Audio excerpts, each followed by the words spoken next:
Octus, which was formerly known as Reorg, is today's presenting sponsor on Business Breakdowns.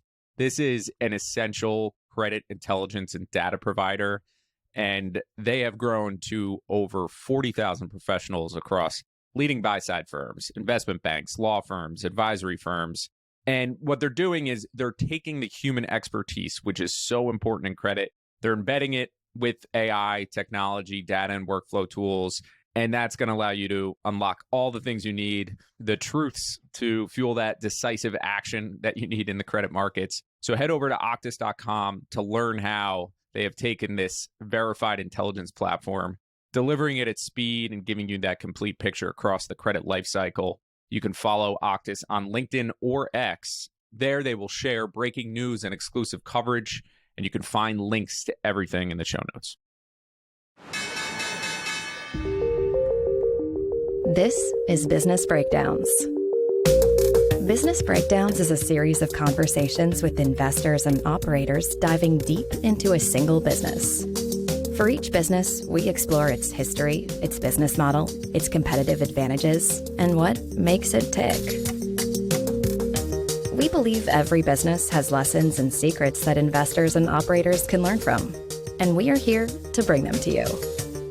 To find more episodes of Breakdowns, check out joincolossus.com. All opinions expressed by hosts and podcast guests are solely their own opinions. Hosts, podcast guests, their employers, or affiliates may maintain positions in the securities discussed in this podcast. This podcast is for informational purposes only and should not be relied upon as a basis for investment decisions. This is Matt Russell, and today we are breaking down Moncler. You know their down jackets, their stylized M logo. It's the mix of style and substance that blends into the brand history and evolution of Moncler. I was joined by Chris Davies, investment manager at Baillie Gifford, to cover Moncler's evolution, particularly in the hands of Remo Ruffini. And we get into the push to define luxury outerwear, extend outward into other product categories, and keep that core DNA of fashion and function. This is a particularly interesting episode for anybody interested in the luxury market generally, and Moncler's push to carve out their own niche. All right, Chris, excited to have you here to cover Moncler.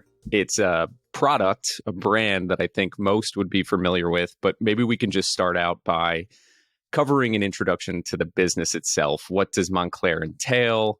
And just a little bit of an overview on the business itself to kick off the conversation. Thanks, Matt. Well, it's a pleasure to be here. So Moncler is a really interesting breakthrough brand. I'm going to come back to that idea of a breakthrough brand a bit later on, but let's just deal with the basics first of all. So it operates in the luxury outerwear market. So what on earth is that? Well, to put it really simply, it's a segment of the fashion industry that's focused on really high-end outer garments. So think coats and jackets and other things that we all wear outside. Lots of it is linked to the cold, and that's generally where Moncler has made a name for itself. But there are plenty of other brands here as well, like Canada Goose and Arcturix, which people will probably have heard of before. But like other parts of the luxury business generally, we're dealing here with very high quality products. We're dealing with high quality customer experiences, and we're typically dealing with pretty high price points. So I'll maybe try to sit Moncler in that context. So it was made famous by its puffer jackets. And if you think of most luxury brands, they will typically have some kind of iconic product or a collection that they're associated with. If you think of Hermes, you think of the Birkin bag or the Kelly bag. Equally, if you think of Cartier in jewelry, for example, you'd think of maybe the Trinity collection. You know, you have those three interlocking bands. Now, if you look at the Birkin bags, prices could be like $10,000 to $100,000 and way above that. If you think of the Trinity collection products, it could be prices getting as high as $20,000. So Moncler has an iconic product. I would say it's their Maya puffer jacket. And this was launched in 2009, but there have been iterations of it in the past. But basically, it's a very loud, so typically bright colored jacket. It's typically made out of very shiny nylon. So it's very, very distinctive. You can tell when someone's wearing one of these things. Various colors have been released since the initial launch in 2009. Some of them darker than others, some of them a bit more garish than others. So basically, it's this really iconic product that they've come up with that people will think of when they think of Moncler. And it's around that core product that they've then built other things. So like a lot of other brands that have got these anchor products, they've built other things like knitwear, footwear, accessories, other things, because people don't just wear jackets when they go outside, they wear other things as well. So they've very much established themselves in this luxury outerwear space, I think, via this really unique core product. I think you tapped into a lot of what makes Moncler interesting to me as this luxury player. Their garments or their coats, jackets do have a little bit of loudness to them. You know when someone is wearing them. I'm always interested in the DNA of luxury brands, the history. How did they emerge into this category? So maybe we can cover some of that, the past. I know it goes back before 2009, many decades. So maybe you could just cover some of the history and what went into Moncler becoming the brand that it is today. That's right. The history does go back some ways. I won't go through every single year, but I tend to think of the history in three phases, if you like. So if you go back to the early 1950s when Moncler was first established, so 1952, it is founded in this village near Grenoble in France called Monestier de Clermont. And this is where the name comes from, Moncler. So it is quite a young brand in that sense. You think of Chanel, which I think was founded in 1910, maybe. Hermès maybe goes back to the 1830s. The origins of Moncler really were making kit, coats. I think they even made some sleeping bags and tents and stuff for people who worked in the mountains, but also for mountaineers. And in 1954, a famous French mountaineer called Lionel Terray discovers this brand, this line of products, is impressed by the quality, and begins to collaborate with Moncler on this new line, the Lionel Terray line. But also that year, they kit out this Italian expedition to K2. And I think really that early stage in the 50s was really all about building those technical credentials. But it goes a bit further than that. So if you actually go into the late 1960s, around 1968, when you have the Grenoble Winter Olympics, Moncler is actually at this point kitting out the French downhill ski team. So that's the first phase of the company's history that I tend to think about. That was really all about building these technical credentials, which it still very much has a right to claim today. The next phase, which I think is really important, is basically the 1980s. So this is when Moncler came down from the slopes to the streets. This is how they tend to put it. If you were in Milan around this time, you might have seen youngsters hanging out around sandwich shops and fast food restaurants. They'd have been wearing some pretty loud designer clothing. They would have been wearing Timberland boots, Ray-Ban sunglasses, Levi's jeans. They loved American pop culture, motor scooters, fast food, pop music. And actually, the original crew of these youngsters hung around a sandwich shop, I think called El Paninaro. And this is basically where this subculture is born. And it's called this Paninaro subculture. And it's very much associated with enjoying life, expressing oneself, luxury consumption. The cultural undercurrent was so strong that actually the Pet Shop Boys sang a song about this called Paninaro, which they released in 1986, which is worth a listen if anyone wants to get a flavor of that sort of cultural milieu. We can dub it into the recording, perhaps. Yes. Put it in the show notes, definitely. So this is like the second phase of the company's history. It's quite different to the first. It's much more fashion-oriented. And that brings us on to the third phase of the company. So by this point, you've basically established that Moncler has these technical credentials in performance, in mountaineering outerwear, but it also has these credentials in fashion as well. Now, that's an unusual combination, and it's something that was recognized by a guy called Remo Ruffini, who actually starts working for them around the time of the late 90s, early 2000s, and ends up buying the company. And over the course of the next 20 plus years, basically takes full advantage of this really unique amalgamation of the technical and the fashion and builds Moncler into this gigantic, successful fashion powerhouse. It's amazing how often when you look back at history of luxury brands, it does start with earning the credentials in whatever space it may be. Hermes with their leather actually being used, with the horses, or in the field with the watch industry, certainly with Rolex watches. There's some overlap here with Moncler. When you think about the brand today, obviously that street sale is what I see, at least on a day-to-day basis. Would you say that is the primary focus? Do they still keep that focus on the actual slopes in the mountains and that type of physical exertion type wear? When you think about the brand as a whole, how do you think they approach that? So there are two brands actually under the umbrella here, which I'm going to get to the other one later on, but it's called Stone Island. But for Moncler, they have these three pillars to the brand. So the first is what they call collection. And this is the core brand. It's the core products. It's the Maya jackets. It's the bread and butter of the business. But you also have these two other pillars, which are really important as well. One is called Grenoble, and the other is called Genius. Grenoble is basically this kind of strand of the Moncler identity that Remo Ruffini has pulled on. So it was launched not as a separate identity by any means, but certainly as an extension, an expansion of Moncler. And this was back in 2010. And it very much harks back to the company's technical heritage. It actually launched in New York, I think, at a golf driving range on the Hudson River on an old pier with this massive scaffolding with 100 models standing on it wearing Moncler garments. So it was very much calling out the fact that, hang on, there's a technical heritage here, but this is still very much a fashion brand.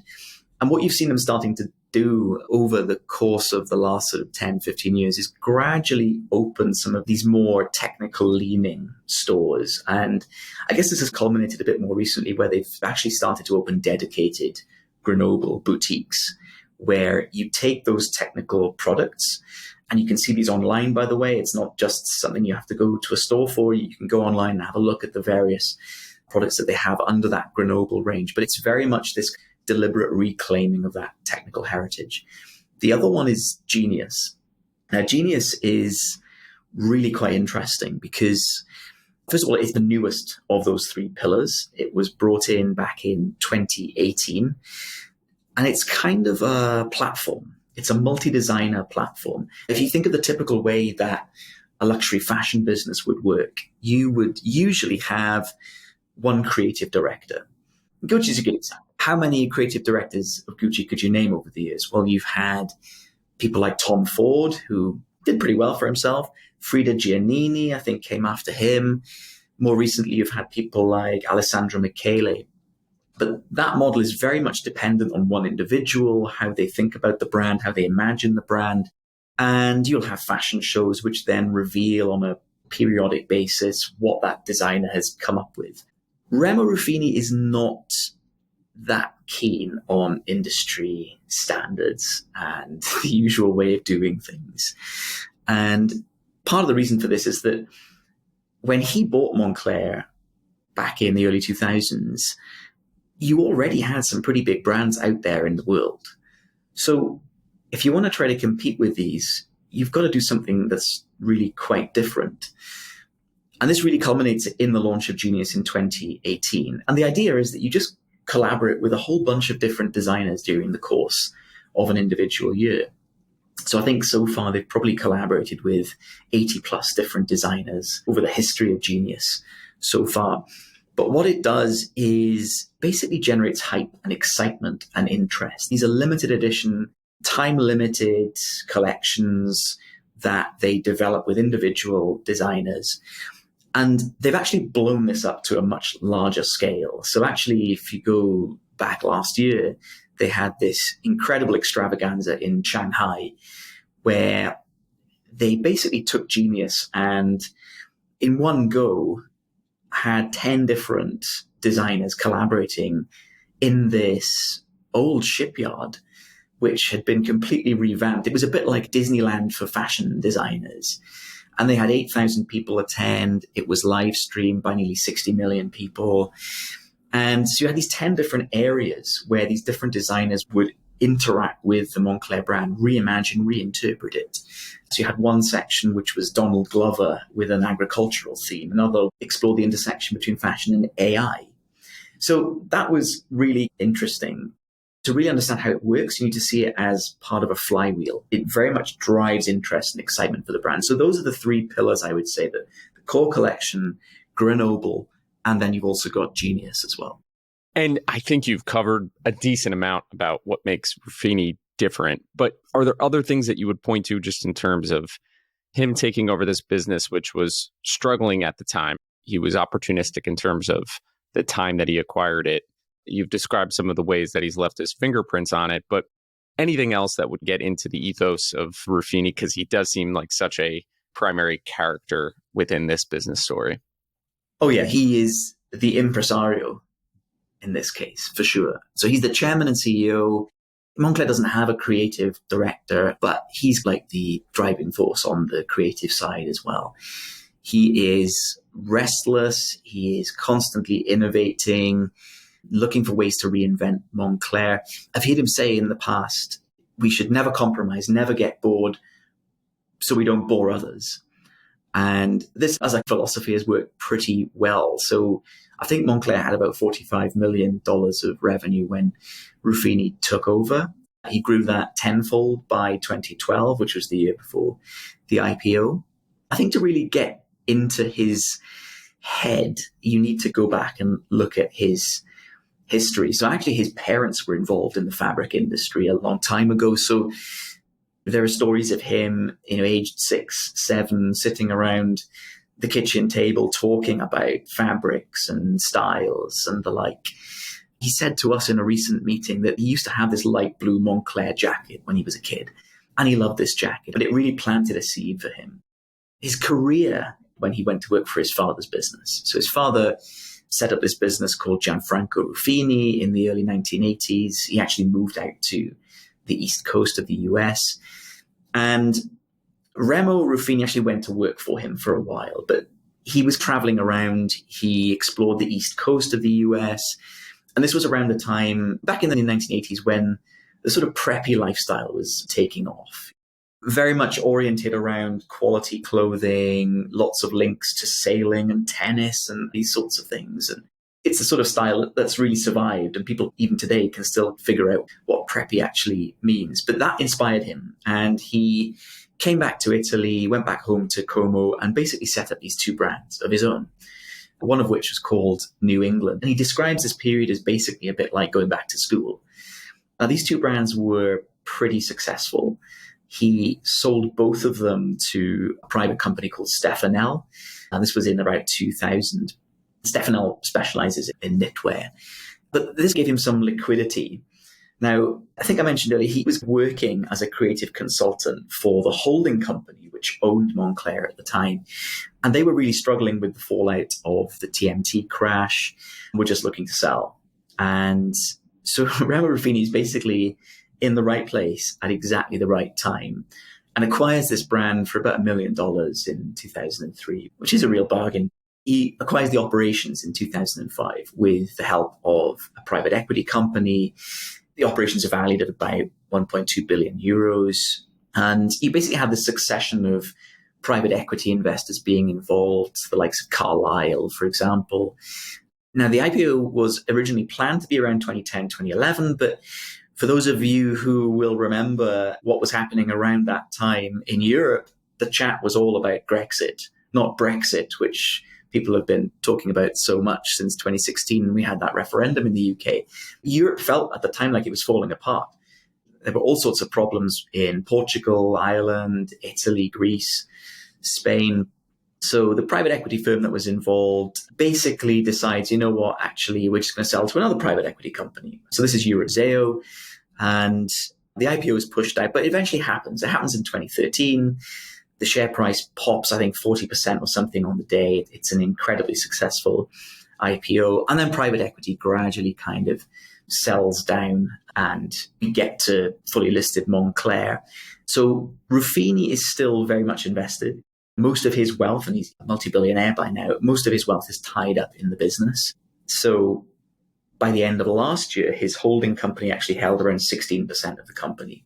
He's still around. He's still really important. He's a driving force. He's only 63. So he's kind of in the luxury world, still a bit of a spring chicken. If you go and look at Bernard Arnault over at LVMH, who's been incredibly successful in the luxury business. He's in his late 70s. He's just got an extension to stick around in his capacity as chairman into his 80s. And he's fit as a fiddle. Ruffini's still young. I don't think he's going anywhere anytime soon. Yeah, Arnault's got his crop of the next generation of Arnaults getting prepared in the force, but I don't see him leaving anytime soon. So can you get into we've covered some of the backstory, we've covered the interesting history about how it's evolved. What does it look like today, just from a numbers perspective? If you can paint the picture about size and any relative data points, I think that would be really helpful. Sure. So last year, if you look at the whole Moncler group, it made 3.1 billion euros of revenue. So that's quite a substantial growth rate from that $45 million I told you about at the outset of Ruffini's involvement. Now, the lion's share of that is the Moncler brand. I mentioned earlier they did that Stone Island acquisition, which I know we're going to talk about because it's so important for thinking about the future and capital allocation generally. But the lion's share of the revenues really go to Moncler. That's about 2.7 billion euros. Stone Island is the rest, of just over 400 million, about 13% of group revenue. So to kind of put Moncler in context, as a group, it's now bigger than Burberry and fast catching up to Gucci, which I think did just under 8 billion euros last year. And if you look at the sort of longer term performance over the decade to the end of last year, the top line compounded at just over 16%, roughly the same for operating profit and earnings per share. For the 5 years to the end of last year, it's about 14% top line. And that is pretty incredible when you think about the fact that the pandemic happened in the middle of that. So you basically had 2 ski seasons kind of wiped out. And China, which is a really important market for Moncler, went through this horrible period of really extended lockdown. So I think that's pretty impressive from a revenue growth standpoint. As far as margins are concerned, I mean, the operating margin of the business, the EBIT margin is really hovering around 30%. And it's been there or thereabouts for the last 4 years. But actually, if you go back to 2012, since then, they've been above 28% every year since 2020, which obviously was a tough year for reasons we all know. And they did just under 26% in that year, which was actually pretty decent. So actually, when I look back at our internal meeting notes, minutes from discussing this company, which we've been following for the best part of a decade, one of the big doubts was really about margins. How do you maintain margins that are this high? You guys have interviewed one of my colleagues, Mark Urquhart, talking about Hermès. And actually, if you look at Hermès's financial outputs, the operating margins have been in the low 40s. LVMH, if you look at their fashion leather goods business, that's where Louis Vuitton sits. I mean, they've been in the sort of high 30s, low 40s. So Moncler's in pretty good company, I would say. Yeah, it's interesting. Another episode we did was on Gucci, where you've seen the volatility of the margins, and at one point being at 40%, getting as low as into the teens. But it's interesting to see that type of durability specifically. Before we move on too much further, I do want to touch on the Stone Island acquisition and the brand. I mentioned before we recorded in one of our previous conversations, I did not appreciate that they owned Stone Island. It's a brand that I've always had some affinity for and wondered if one day it will make this revival to the masses. And I'm just curious what went into that deal. how does it fit into the broader Moncler strategy and anything else you think is relevant to that piece, albeit small as a percentage of the whole, but to your point, is a potential growth engine? It's a much younger brand than Moncler. If you go back to 1982, that's when it's founded by a guy called Massimo Osti. He is based in Ravarino, which is just north of Bologna. Now, he made a name for himself as an experimentalist. He experimented with lots of different types of dye, different fabrics, and he sells the business to an Italian businessman called Carlo Rivetti. This is in the early 1990s. Rivetti's family roots actually are very much in the textile industry in Italy. We trace back to the second half of the 19th century. He's got deep expertise here. He knows the industry. He knows the business. So he owned the business really since then. And to get to your question, which is how this all came about, it was actually their sons, Carlo Rivetti and Remo Ruffini's sons, who struck up a conversation and suggested that their fathers get together and start talking about the possibility of an acquisition at some point. So Ruffini had known Rivetti for 40 years or something. He'd been an admirer of Stone Island. He knew the business well. They get together and eventually agree that it would make sense for Moncler to buy Stone Island. So there's this two-stage process which begins in December 2020. It's finished by February or March in 2021. So Moncler announces it's going to buy Sportswear Company, and this is the parent company of Stone Island, valued at 1.15 billion euros. So that's roughly just under 5 times sales, just under 14 times expected EBITDA for 2021. 70% is basically bought from Carlo Rivetti and his family holding company. Moncler pays 50% cash, 50% stock for that. And then the other 30% is bought from Temasek, which is Singapore's sovereign wealth fund. And they're bought out for 345 million euros in cash. So now Moncler owns the whole thing. Rivetti sticks around for a few years. He's on the board. He has since departed the company. He's no longer involved, but although he did actually appear in a recent Stone Island advertising campaign, so he hasn't gone very far. To maybe put some context to Stone Island, as I mentioned earlier, it's around 400 million euros of revenue, which is a big increase from the 240 million it did in 2020. And around that sort of time, Ruffini said he was aiming to really double sales within 5 years. So they're getting there. And just to revisit this point I made earlier about Stone Island being a bit of a diamond in the rough, the average selling points here, average selling prices are probably 30 to 35% below Moncler. It's got a big exposure to wholesale. So I think maybe 80% of the business at the time. So this is where you basically have an intermediary that's buying the stuff from you. You have to sacrifice some of your margin for that. So the retail exposure, the direct-to-consumer exposure is pretty low. And Moncler had been there, by the way. They'd been there when Ruffini took over. He went on this long journey, really tilting the business away from wholesale and towards retail, towards that direct-to-consumer channel. The other main differences with Stone Island are, first of all, its demographic is quite different. So it really skews towards the male demographic. It is also younger, slightly younger demographic.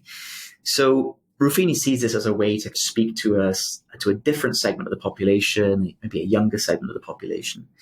But it's also really massively exposed to Europe.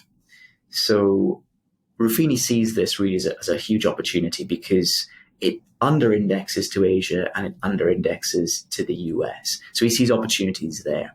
So he's basically bought this thinking, you know what, I have turned Moncler into this incredible brand, but I can see some things in Stone Island that might actually mean I can do the same thing again. Yeah, it's interesting when you see a playbook emerge for Moncler, that wholesale versus direct-to-consumer split. Has that shifted over time? And just if you compare it to the 80%-ish wholesale for Stone Island, what does that look like for the Moncler brand specifically? Yeah. So today they're almost the opposite, which is interesting. So Moncler's been on a bit of a journey here. So if you look last year, so this is 2024, at the group revenues, basically 80% of the group revenues were direct to consumer. But if you look at the Moncler brand itself, that's more advanced. That's 86%. Stone Island is 52%. So it's way, way, way behind where Moncler is, but it is moving in the right direction.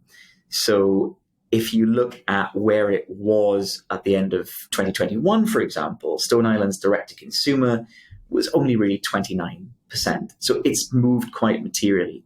The geographic exposure's moved as well. So again, going back to 2021, because that's the first year that they probably got their hands on this asset, you had, at that point, 77% of revenues coming from EMEA. A third of that region was Italy. Asia was just 13%. Last year, EMEA was down to 67%, and Asia was up at 26%. So he's already making these pretty serious moves in the business. Yeah, it's quite interesting. Getting back to the outerwear market, specifically as a luxury market, you mentioned some of the brands that might be considered in this category, like a Canada Goose, Arc'teryx. I would even think about people considering a Patagonia jacket for certain things. How do you define this segment, whether it's from a size perspective, from a competitive forces perspective, just thinking about where Moncler dominates or has significant amount of competition? I think both of those are actually really hard questions. I'm going to have a go at answering them because I think it is important to really try to think about what Moncler is doing and why these growth rates might actually be sustainable over the long run. So if you were to look at the market at a high level and try to really define it, let's go right up to the highest level we can. The luxury market. I've heard estimates saying that that is maybe $1.5 trillion. Now that's huge. That covers everything. That's watches, it's jewelry, it's cars, it's yachts, it's spirits, it's leather goods, it's fashion, etc. That's useless. That tells us nothing. Even if you calculate what percentage of this market is Moncler, well, it's going to be tiny. That doesn't really tell you very much. So if you're trying to figure out what is a sensible estimate for what this market size is today, I have tried to dig around to find some reasonable estimates. And the best I've found is a company called Perfect Moment, which is a small luxury ski wear and lifestyle brand founded in France in the 1980s. And I think they published some numbers saying that they think that the global luxury outerwear market is probably about $16 billion. And that was back in 2022. Growing 6 or 7%. Now, I don't know if that's right. I guess if you were to look at some of the big names here, so look at Moncler brand, which was doing $3 billion of revenue last year, roughly. You've got Canada Goose, which maybe was $960 million to the financial year at the end of March last year. Then you've got Arc'teryx, which I think its owner actually claimed that it had surpassed about $2 billion in sales for the brand last year. So let's call that maybe $6 billion between the three of them. But that's not the whole market because there are a whole bunch of other players in there. You will have other luxury brands which in some way participate in this market. But maybe 16 billion as a whole for that market is not a ridiculous number. I'd make a couple of observations on this. First of all, if you're trying to think about how big this market is going to be in the next 5 to 10 years, there's an element of these companies almost deciding the size of their own market. And that's a dynamic which is quite rare and quite unique to luxury businesses because you have this really perverse setup whereby when you've established this brand with great heritage and credentials, you can put prices up. And that almost helps you grow the business regardless of what you're doing with volumes. Luxury, I guess, is also just much more visible than it used to be. And that's not necessarily a bad thing. I mean, if you control the scarcity of your products really well, but it's arguably much easier than ever to create that gap between demand. I think back to that Shanghai event, all the hype you can generate through social media and supply. Exploiting that gap is really what you're doing when you're putting up prices. I think on a high level as well, you've basically got more consumers around the world who can afford luxury than there used to be. I know that's a really simplistic argument, but if you had bet on people liking nicer things as they get wealthier over the last 30 years, you'd probably have done all right, whether you invested in this brand or that brand that did a good job, you'd have made quite a lot of money. So I actually think that the growth rate and the size of the market is in Moncler's hands here. This is not like we're going out into the world and coming up with something, basically trying to take share away from another player. This is something new. It's a new phenomenon. And I think that's really underscored by the fact that they say, I think it's 60% or something of their customers are new customers. So they're still very much in this early phase of growth. And there's a foundation of quality in the product. What does that mean for outerwear, specifically Moncler? If I think about some of the other brands, there is both materials and process, sometimes weighted towards more materials or more process, depending on what the brand is. How would you define that and just what makes up the quality of a Moncler jacket?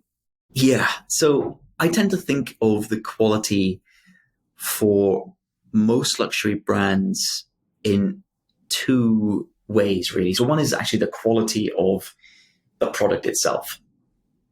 And there are many different strands to that. There's the history, the heritage, there's the actual craft that's gone into it, the touch, the feel, the smell, if you're dealing with fragrances. And then there's the experience.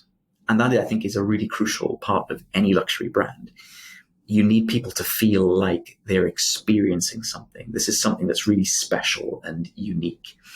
Now, on the product quality side, Moncler has this really high standard when it comes to thinking about the down that goes into its jacket. So this is white goose down that Moncler uses. And these standards are really, really strict. So it has this special down integrity system and traceability protocol, which sounds very complicated and very scientific. And in some ways it actually is. For example, they actually do have a third-party auditor that's basically testing the DNA of some of the down to make sure that the species is right. But to go maybe a level deeper on the quality of the down itself. So you've got various standards around fill power. So if you think about the way in which the down is clumped together, the way it's put into a jacket, there's various high standards around ensuring that you've got the right amount of down occupying a cubic inch after it's been compressed. There's actually a lot of detail about this online. Yes. We had a very cold winter here in the New York area, and I went down the rabbit hole of researching the different types of down insulation, duck down, goose. There are rabbit holes to go down. So I would agree with you there. There definitely are. I'm desperately trying to avoid going down one. But basically, with fill power, it's how many cubic inches 1 ounce of down occupies after it's been compressed. So higher fill power basically means better insulation and better loft, which is basically how much space 1 ounce of down occupies when it's expanded. So higher loft means better warmth to weight ratio. So basically more effective at trapping warm air. And you can measure fill power. 300 to 500 is generally seen as lower quality. 700 plus is higher quality. That's the down that usually comes from more mature birds. It's got excellent warmth to weight ratio. And that's the down that Moncler is really focused on getting into its jackets. And they will go to extreme lengths to make sure that the jackets are perfect. So avoiding clumping, trying to avoid cold spots, all this kind of stuff, which is incredible. But you've also got this product quality notion extending beyond materials. It's relevant for the animals themselves as well. So they've got very strict standards around how you treat the geese whose down you are harvesting. So there's a complete ban here on what they call live plucking. That is just completely unacceptable here. So they use this protocol. They've got a third-party auditor which makes sure that they're following these standards. So that, I think, is really integral to thinking about the down. And again, it speaks to that technical heritage. And then on the customer experience side, which is the other really important aspect of the quality here, think of some of the other great brands out there. One example would be Panerai, which is a famous watch brand, which is owned by Swiss group Richemont. If you're a top client there, you'll get invited to private factory tours in Switzerland. You'll get the chance to buy maybe limited edition watches with engraving options. It makes you feel like you're part of the brand narrative. Or if you go to Louis Vuitton, if you happen to be a regular customer, you'll have a sales associate that remembers your birthday, that knows your past purchases, this sort of thing. So it's really feeling like you're actually quite special as a client, not a consumer. I've been to a few Moncler stores now. I remember visiting their Galleria store in Milan. Last time I was out there meeting Moncler, and they've got this really special secluded area upstairs, which is for their special clients. They've got all the modern technologies that help you trace customers so you can try to create one identity and match that up across the footprint. And I also went walking around the store and just picking things up, having a look, feeling different products. And there was a really diligent employee following behind me who was just putting everything back neat and tidy. If I were to do that in another bog standard retailer here in the UK, that just would not happen. So there's this attention to detail. They're obsessed with the presentation side of things as well. And also, I mentioned the Shanghai event last year, but the stores are also quite unique, particularly the flagship stores where the architecture tends to be really quite special. But also the inside of these stores is different wherever you go. I mean, the Galleria store in Milan, it feels a bit like an art gallery, whereas there's another in Tokyo which has this LED facade that mimics snowfall. So it's a bit like being in this giant snow globe. So it's very experiential. Those two strands, I think, are really, really important. And those two things, I think Moncler does incredibly well. I love hearing about the experience examples. Those are just always so interesting to me. You covered the financial overview quite well previously, but on that point of something like the down supply and the cost associated with that, is there anything that they do to manage the risk of having an undersupply of materials or anything else that would be a risk from the cost side of the spectrum? Yeah, so I think with a lot of luxury brands in Italy and also in France as well, you've seen Hermès do this over time. You've seen them vertically integrate. They've started to buy up local supply to ensure that they've got that access when they need it. So, I mean, Moncler does have a very strong relationship with its suppliers. I don't think they're quite as vertically integrated as some of these other Italian brands. As it stands today, they have got very strict rules about the supply side, particularly on quality. But in terms of access, they haven't actually had any problems to date. With any luxury brand, you've got to manage the demand side of the equation very carefully. So, I don't know, let's think of an example. Think of Ferrari. The founder of Ferrari used to talk about the idea of providing one less car than demand. So you're never quite meeting that demand. Now, if you look at the number of units that Ferrari have sold, in 2019, it was just over 10,000. Last year, it was just under 14,000. They've grown a bit, but not that much. They found other ways to grow. It's been through price and mix and selling special editions and the like. So I think for Moncler, you're never going to get this situation where they are really going to flood the market with lots and lots of inventory. They're really carefully trying to manage how much they're selling. So the whole commercial strategy is based on the principle of scarcity. That's basically how they think. It's such a fun economic equation for the luxury market to think about in terms of just being appropriate about the amount of scarcity that you have within the business. And I guess that answers my other question. Just thinking through the financial model where risks might exist from the inventory management side, I think when you're managing to demand, you probably have a limitation on that. But are there other things like inventory management, turnover, things that get cash caught up inside the business that you would point to as either a risk or something that they manage particularly well? The management on the inventory, the working capital side of things has actually been really very impressive over time. 2020 was a tough year for pretty much everyone, but not many people saw the pandemic coming. So, I mean, if you look over the long term, these guys have been making free cash flow margins the mid-20s. And if you look at free cash flow to EBITDA conversion, over the past 5 years, they've averaged about 61%, which is pretty impressive. So there haven't really been any signs that they've been struggling to manage all of this. This comes back to the whole commercial strategy of really carefully managing supply so that you're not overstocking the market. Because for luxury companies, volume can be a driver of growth, and it is in lots of cases, but price is also really, really important. If you're putting prices up or you're changing the mix of your collection slightly so it favors slightly higher price point products, that is just free money from a profit perspective. It doesn't require any more fiddling around with the inventory or anything like that. But companies can be quite extreme when it comes to managing those rare situations where you do find that you end up with too much inventory. So I remember going back to Richemont, which owns Cartier, it owns Van Cleef, so two of the most famous jewelry brands in the world, but also has all these watches of the traditional variety. We're not talking Apple watches here. We're talking the timeless pieces that get passed on from one generation to the next. They went through a bit of trouble in their watches business back in 2016, 2017. And between 2016 and 2018, they basically went out and bought back, I think it was €500 million worth of inventory from the retail channel and destroyed or recycled it. Moncler hasn't had to do that at all yet.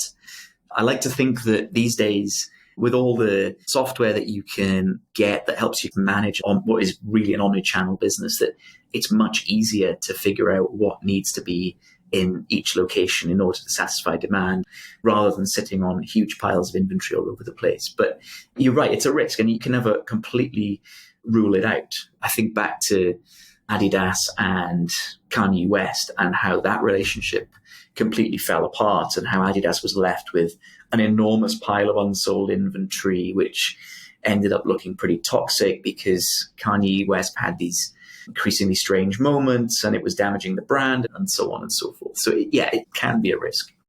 It's an interesting dynamic, and then Richemont proving the extreme of how you can manage that dynamic in the case that something does go wrong. Having that all in mind, impressive management of the cash flow conversion. When you think about capital allocation broadly, you have an example of acquiring Stone Island. Maybe there's an opportunity to be a luxury house over time with multiple more brands versus reinvesting back into the business or allocating to shareholders. How do you think about their capital allocation framework based on what they've said and your own interpretation? The priority at the moment really is investing in the business they have today. So it's so early on still. There's so much left to do. And we'll maybe get on to talk about some of those growth opportunities that they've got in the future. But there are still lots of them, and they're still generating very attractive returns on capital. So if you're sitting there with a business that's able to do that and the runway is long, it's absolutely right that your top priority is really reinvesting into the business. What does that mean? That means opening new stores. It means you are cultivating your brand. It means you're investing in marketing. It means you're investing in these crazy off-the-wall events that Ruffini is trying to bring in all over the place to make sure that Moncler and Stone Island are right at the cutting edge. So I think they're going to keep doing that for years and years and years to come. I don't think we're anywhere near the end of that reinvestment story. And I think for any company, really, if you're a long-term investor, the best ones to find are the ones that can just keep reinvesting capital at high rates of return, well above your cost of capital for a long, long time. And Baillie Gifford has been very fortunate to find a few of these companies. We've already talked about Hermes a few times.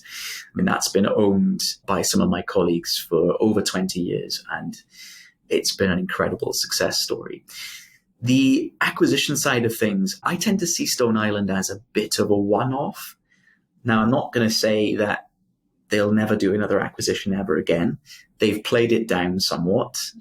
I don't think Ruffini is hugely keen on the idea of building a big Italian luxury conglomerate to stare down the French, the likes of Kering and LVMH. Never say never, though. I think for now, his priority really is going to be reinvesting in the business. They pay dividends as well. They're pretty modest. I wouldn't say it's a big part of the story. Maybe acquisitions at some point in the future. I mean, Stone Island, remember, was the only deal they've ever done. It was the only acquisition. And you mentioned growth opportunities from here. What would you point to as those main levers of growth? I mentioned earlier that you've got these strands of the Moncler brand. You've got Grenoble, Collection, and Genius. So I think the opportunity there is more of the same. Grenoble, however, I think is a bit earlier on. I think there's a really interesting opportunity there to start building out more and more of these stores. For example, this big show in Courchevel back in March. So this is a luxury ski resort town. It was the second big showcase of the Grenoble brand. I think that's got legs. So I suspect they're probably going to be doing more of the Grenoble stuff. Genius is that really powerful flywheel. Again, they'll keep on collaborating, keep coming up with these new and innovative ways of reimagining the Moncler brand, and that will drive lots of interest in the collection. And it's interesting, actually, when you look at some of those periods where Genius has been a bit quieter, actually the core business has grown a little bit slower.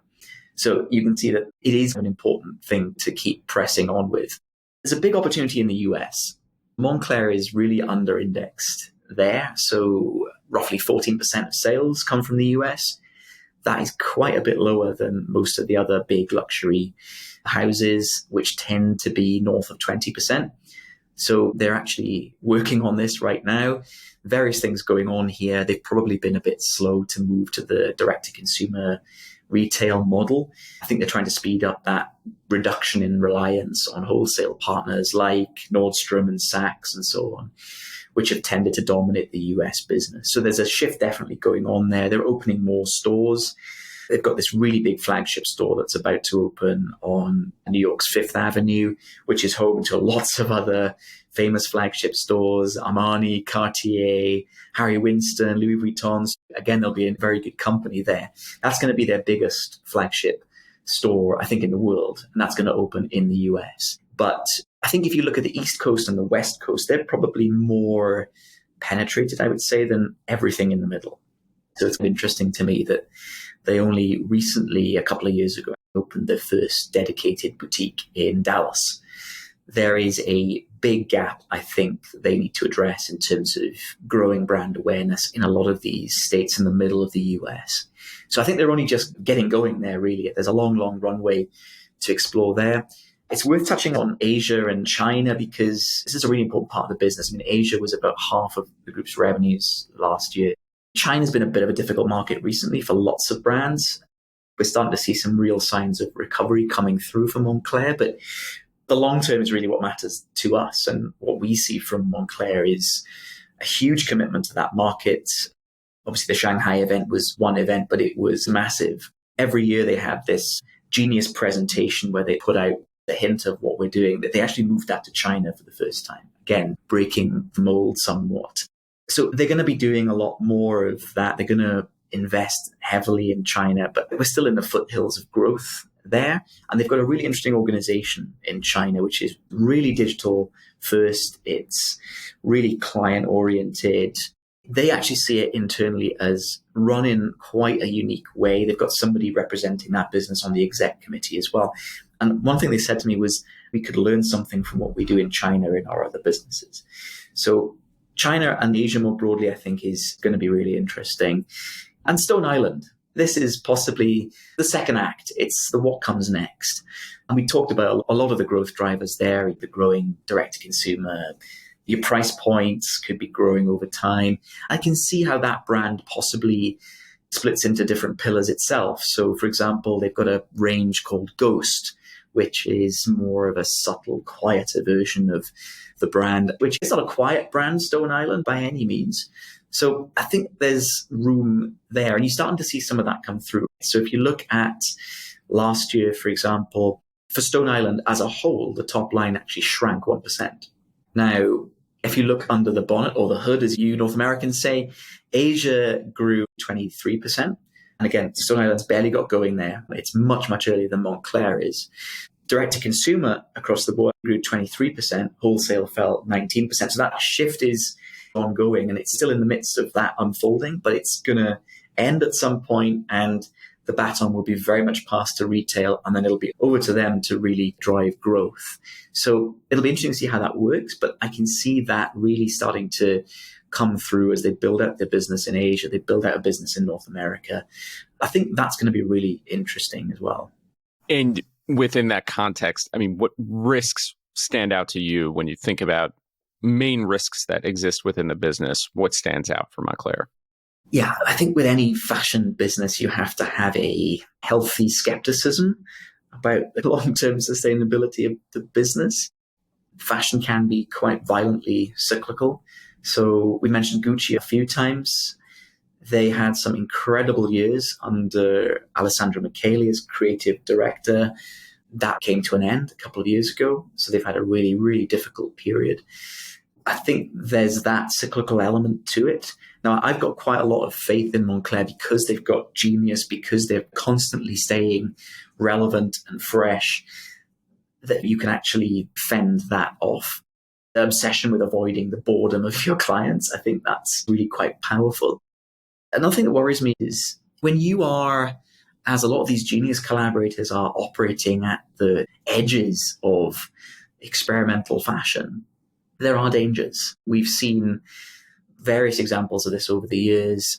I don't want to pick on Gucci all the time, but it's one that comes to mind. If you go back to 2019, they introduced a sweater that was criticized for basically resembling blackface. So this sweater which came up over the mouth, and it almost had this gap for your mouth and these red lines where your lips would be. And they did this during Black History Month, which in hindsight, of course, was an extraordinarily silly thing to do. I'm sure they wouldn't do that again if they had their time over.